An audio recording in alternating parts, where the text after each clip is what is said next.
الحمدللہ رب العالمین کے بعد دوسری آیت الرحمن الرحیم ہے۔ یہ بھی در حقیقت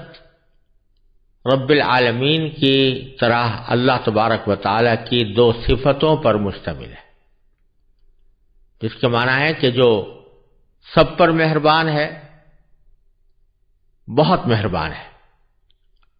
ان دونوں صفتوں کے درمیان کیا فرق ہے، اس کی تھوڑی سی تفصیل میں پہلے بسم اللہ الرحمن الرحیم کی تفسیر کے ضمن میں عرض کر چکا ہوں، اسے یہاں دہرانے کی ضرورت نہیں، لیکن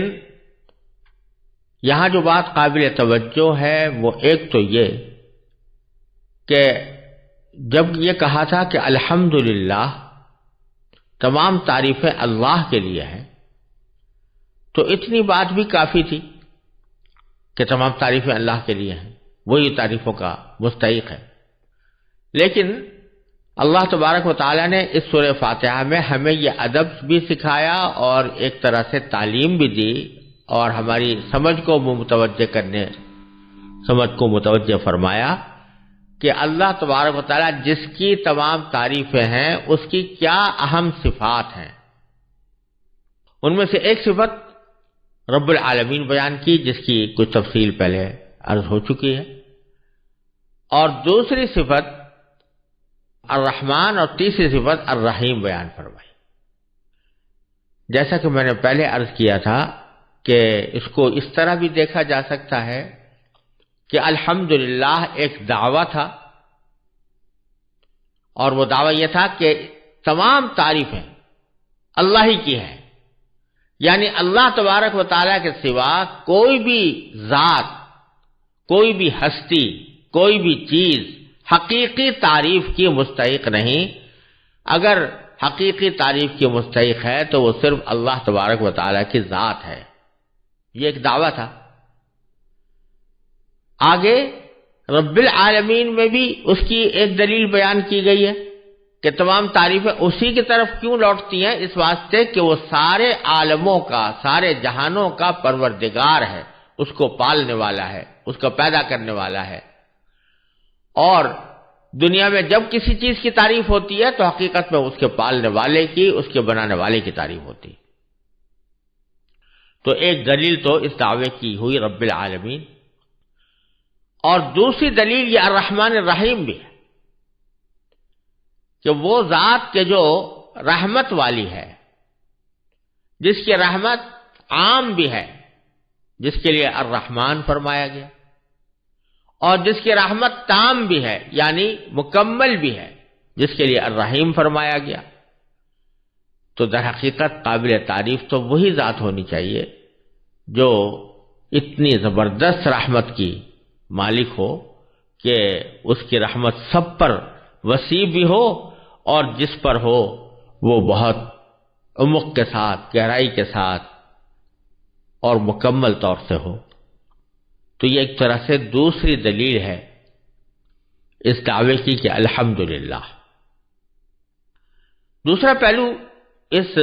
دوسری آیت کریمہ میں یہ ہے کہ اللہ تبارک و تعالی نے یہاں اپنی دوسری صفات کے بجائے جو صفتیں نقل فرمائی ہیں وہ ہیں الرحمن اور رحیم، کہ اللہ تعالیٰ رحمان ہے اور رحیم ہے۔ یوں تو اللہ تعالیٰ کی بہت ساری صفات ہیں، بلکہ باری تعالیٰ کے جو 99 اسماء حسنہ کہلاتے ہیں ان میں سے ہر ایک کسی نہ کسی باری تعالیٰ کی صفت پر مشتمل ہے۔ وہ صرف رحمان اور رحیم ہی نہیں ہے، رزاق بھی ہے، ذو القوہ بھی ہے، متین بھی ہے، مجید بھی ہے، وہ حمید بھی ہے، وہ شدید العقاب بھی ہے، وہ سریع الحساب بھی ہے، وہ منتقم بھی ہے، وہ قاہر بھی ہے، وہ قہار بھی ہے، اور بہت ساری صفات اللہ تعالیٰ کی ہیں۔ لیکن اس سورہ فاتحہ میں جو در حقیقت پورے قرآن کریم کی تمہید بھی ہے اور اس کا خلاصہ بھی ہے، اس میں اللہ تبارک و تعالیٰ نے اپنی دوسری صفات کے بجائے الرحمن الرحیم دو صفتوں کا ذکر فرمایا اور دونوں کا تعلق رحمت سے۔ اس میں ایک تو یہ نقطہ ہے کہ یہ الحمدللہ کی دلیل ہے، جیسا کہ میں نے ابھی عرض کیا، تمام تعریفیں اللہ کی کیوں ہیں؟ کیونکہ وہ سب پر رحم کرنے والا ہے۔ جو رحم کرنے والا ہوتا ہے وہ یقیناً قابل تعریف ہوتا ہے۔ اور دوسرا نقطہ یہ ہے کہ اللہ تبارک و تعالیٰ کی یوں تو بہت سی صفات ہیں، لیکن ہم بندوں کے لیے باری تعالیٰ کی صفت رحمت یہ سب سے زیادہ مقدم اور سب سے زیادہ سابق ہے۔ اسی لیے ایک حدیث قدسی میں فرمایا گیا، باری تعالیٰ فرماتے ہیں کہ سبقت رحمتی علی غضبی، کہ میری رحمت میرے غصے پر غالب ہے، اس سے سبقت لے گئی۔ یعنی باری تعالیٰ بندوں پر رحم کرنا چاہتے ہیں، اسی لیے فرمایا ما یفعل اللہ بعذابکم ان شکرتم وآمنتم، اگر تم شکر گزار بنو اور ایمان لاؤ تو اللہ تمہیں عذاب دے کر کیا کرے گا؟ تو اصل صفت باری تعالیٰ کی رحمت ہے، اور اسی رحمت کی صفت کو اصل قرار دینے کی طرف یا اس کو فوقیت اور سبقت دینے کی غرض سے بظاہر یہاں اور صفتوں کو چھوڑ کر الرحمن الرحیم کی صفتیں اختیار فرمائی گئی ہیں۔ اس میں ہمارے لیے تعلیم یہ ہے کہ ہر انسان کے دل میں کچھ جذبہ رحمت کا بھی ہوتا ہے، محبت کا بھی ہوتا ہے، اور کچھ غصہ اور دوسروں کے اوپر اپنی بڑائی جتانے کا احساس بھی ہوتا ہے۔ دونوں قسم کی صفتیں انسان میں بھی پائی جاتی ہیں، اور چونکہ بندوں کو حکم یہ دیا گیا ہے کہ تخلقوا باخلاق اللہ، یعنی اللہ تبارک و تعالیٰ کی صفتیں اپنی بساط کی حد تک اپنے اندر پیدا کرنے کی کوشش کرو، تو ایک طرح سے سبق یہ ہے کہ جب اللہ جل جلالہ کی صفتوں میں رحمت کی صفت سبقت لے گئی ہے غضب کی صفت پر، تو اے انسانوں، اے مسلمانوں، اے اللہ پر ایمان رکھنے والوں، تمہاری زندگی میں بھی تمہاری رحمت اور محبت کی صفت تمہارے غصے، تمہارے غضب، تمہارے انتقام وغیرہ کے جذبات پر غالب آنی چاہیے۔ تم اللہ کے دوسرے بندوں کے ساتھ بھی رحمت کا برتاؤ کرو، اور جب تک کہ کوئی شدید ضرورت پیش نہ آ جائے اس وقت تک غضب اور دوسروں کے ساتھ لڑائی یا اس کے ساتھ ناراضگی کا رویہ اختیار نہ کرو، بلکہ حتی الامکان رحمت کی صفت کو اپنانے کی کوشش کرو۔ اسی معنی میں ایک حدیث بھی آئی ہے،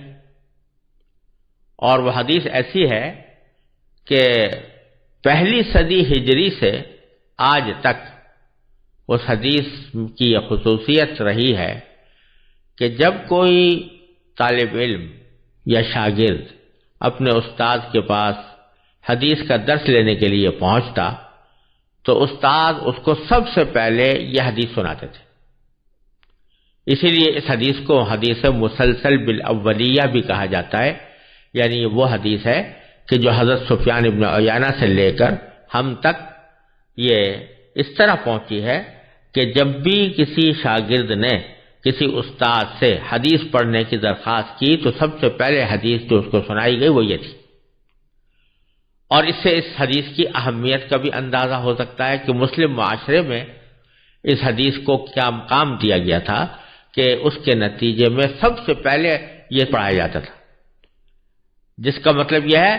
کہ اور باتیں بعد میں ہیں، پہلے یہ حدیث اور اس کے مفہوم کو سمجھنے کی کوشش کرو اور اس کو اپنی زندگی میں اپنانے کا اہتمام کرو۔ وہ حدیث کیا ہے؟ عن عبداللہ بن عمرو بن العاص رضی اللہ تعالی عنہما قال قال رسول اللہ صلی اللہ علیہ وسلم الراحمون یرحمهم الرحمن تبارک و تعالی ارحموا من فی الارض یرحمکم من فی السماء۔ حضور اقدس صلی اللہ علیہ وسلم نے ارشاد فرمایا، حضرت عبداللہ بن عمرو بن عاص رضی اللہ تعالیٰ عنہ اس کے راوی ہیں، وہ فرماتے ہیں کہ رسول کریم صلی اللہ علیہ وسلم نے یہ بات ارشاد فرمائی کہ الراحمون یرحمہم الرحمن، جو لوگ دوسروں پر رحم کرتے ہیں رحمان ان پر رحم کرتا ہے، یعنی اللہ تعالیٰ ان پر رحم کرتا ہے۔ اور پھر فرمایا کہ ارحموا من فی الارض یرحمکم من فی السماء، زمین والوں پر تم رحم کرو، آسمان والا تم پر رحم کرے گا۔ یہ بڑا معنی خیز جملہ ہے جو نبی کریم صلی اللہ علیہ وسلم نے ارشاد فرمایا کہ اے مسلمان، جب تم نے اپنے آپ کو مسلمان کہا ہے اور اللہ تبارک و تعالیٰ کی وحدانیت پر اور اس کی ربوبیت پر اور اس کی صفات جلال و جمال و کمال پر ایمان لائے ہو، تو پھر تمہیں اللہ تعالیٰ کی اس صفت رحمت کا کچھ عکس اپنی زندگی میں پیدا کرنا چاہیے کہ وہ رحمان جو تمام کائنات پر رحم کر رہا ہے، اس کی رحمت کی ایک جھلک تمہارا وجود بھی ہے، تمہاری بقا بھی ہے، تمہاری صحت بھی ہے، تمہارا رزق بھی ہے۔ اسی باری تعالیٰ کے اس صفت رحمت کو اپنے اندر اس طرح پیدا کرو کہ تم بھی دوسروں پر رحم کرو، تو رحمان تم پر رحم کرے گا۔ اور زمین والوں کے ساتھ رحمت کا برتاؤ کرو تو آسمان والا تم پر رحمت نازل فرمائے گا، دنیا میں بھی اور آخرت میں بھی۔ تو یہ سورہ بقرہ کی دوسری آیت اگرچہ باری تعالیٰ کی ایک صفت کا بیان کرنا اس کا مقصود ہے اور ایک دعوے کی دلیل بھی ہے، لیکن ہمارے لیے اس میں سبق یہ ہے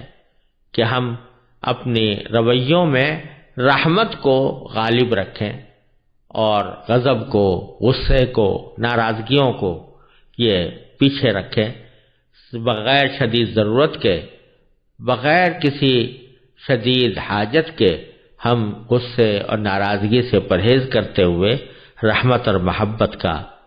پیغام دنیا کو دیں اور رحمت اور محبت ہی کی کا لوگوں کے ساتھ برتاؤ کریں۔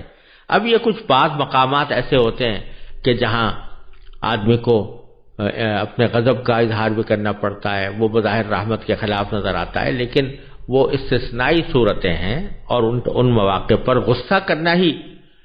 شریعت کا تقاضا ہے اور عقل کا بھی تقاضا ہے، لیکن اصل معاملہ، اصل رویہ لوگوں کے ساتھ رحمت کا اور محبت کا ہونا چاہیے۔ یہ سبق ہمیں سورہ فاتحہ کی دوسری آیت سے مل رہا ہے۔